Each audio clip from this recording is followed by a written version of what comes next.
कभी कभी जीवन में कुछ ऐसी परिस्थितियां आ जाती हैं जब हमें किसी की बात बर्दाश्त नहीं होती, अपनों की भी बात चुभने लगती है और ये लाने लगता है कि जो हम कर रहे हैं बस वही सही है, बाकी सब गलत है।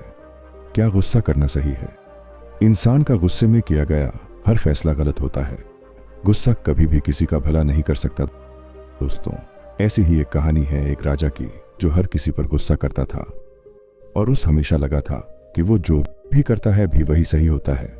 मगर क्या इसका ये सोचना सही था? नमस्कार दोस्तों, ये कहानी है एक गुस्सैल राजा और बुद्धिमान साधु। बहुत समय पहले एक राज्य था जिसका राजा बहुत गुस्सैल था। राजा का नाम वीरेंद्र था और उसकी एक खास पहचान थी। वह किसी की भी बात बर्दाश्त नहीं कर पाता था। छोटी छोटी बातों पर उसे गुस्सा आ जाता था, चाहे वो उसके मंत्री हों, सैनिक हों या फिर उसके अपने परिवार के लोग। उसके राज्य में लोग राजा के सामने कुछ भी बोलने से डरते थे, क्योंकि उन्हें हमेशा यही डर रहता था कि कहीं राजा का गुस्सा न फूट पड़े।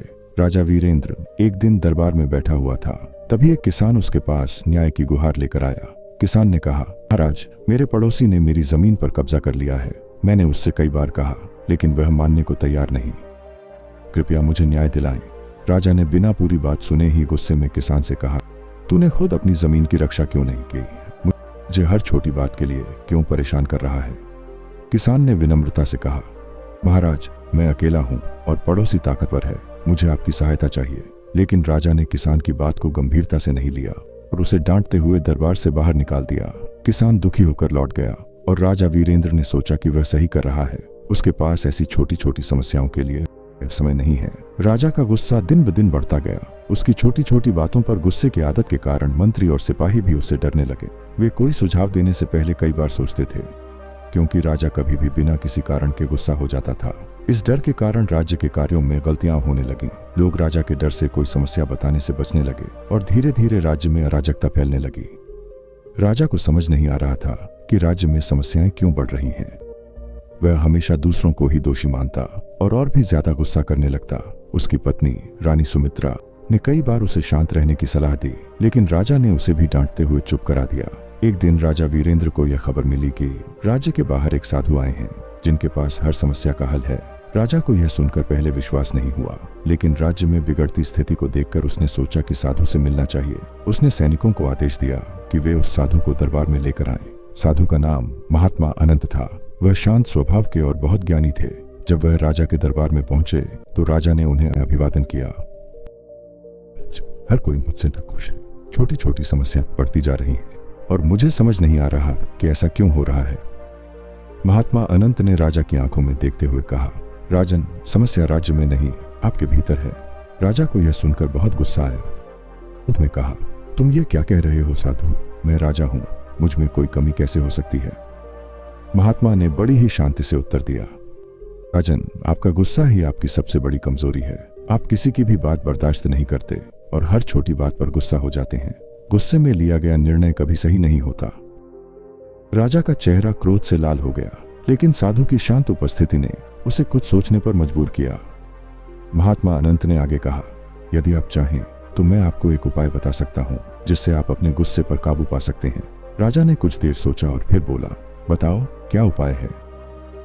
मैं इस गुस्से से तंग आ चुका हूं। महात्मा अनंत ने राजा को समझाते हुए कहा, राजन, जब भी आपको गुस्सा आए तो पहले एक गिलास पानी पी लें और 10 तक गिने। इससे आपका गुस्सा कम हो जाएगा और आप शांतिपूर्वक सोच सकेंगे। साथ ही हर दिन सुबह उठकर ध्यान करें और अपने मन को शांत करने की कोशिश करें। जब आप अपने भीतर शांति महसूस करेंगे तो बाहरी दुनिया में भी शांति देखने को मिलेगी। राजा वीरेंद्र ने यह उपाय सुनकर पहले तो सोचा कि यह कितना सरल है, लेकिन फिर उसने सोचा कि महात्मा इतना कह रहे हैं तो इसे आजमा लेने में कोई बुराई नहीं। उसने साधु का धन्यवाद किया और वादा किया कि वह उनके बताए हुए उपायों को अपनाएगा। अगले दिन से ही राजा ने महात्मा अनंत के निर्देशों का पालन करना शुरू कर दिया। वह पहले पानी पीता और 10 तक गिनता। धीरे धीरे उसने महसूस किया कि उसका गुस्सा पहले की तुलना में काफी कम हो गया है। उसे अपने भीतर एक बदलाव का एहसास होने लगा। अब वह पहले की तरह बिना सोचे समझे किसी पर गुस्सा नहीं करता था। धैर्य और समझदारी से स्थिति का आकलन करता था। कुछ दिनों बाद राजा वीरेंद्र ने ध्यान और मन की शांति के अभ्यास में भी गहरी रुचि लेना शुरू कर दिया। वह हर सुबह महात्मा अनंत द्वारा बताए गए तरीके से ध्यान करता और अपने भीतर की अशांति को शांत करने का प्रयास करता। राजा के इस परिवर्तन का असर उसके पूरे दरबार पर पड़ा। पहले जहां राजा का क्रोध हर किसी को डराता था, वहीं अब राजा शांत और समझदार हो गया था। मंत्री, सैनिक और यहाँ तक कि उसके परिवार के लोग भी यह देखकर चकित थे कि राजा अब पहले की तरह छोटी छोटी बातों पर गुस्सा नहीं करता। वह अब सभी की बातें ध्यान से सुनता और फिर शांत मन से निर्णय लेता था।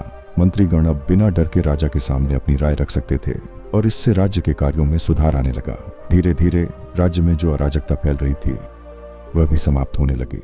लोगों में राजा के प्रति सम्मान और प्रेम बढ़ने लगा। राजा अब न्यायप्रिय और सहनशील हो गया था और उसकी इस नई छवि ने राज्य में खुशहाली का माहौल बना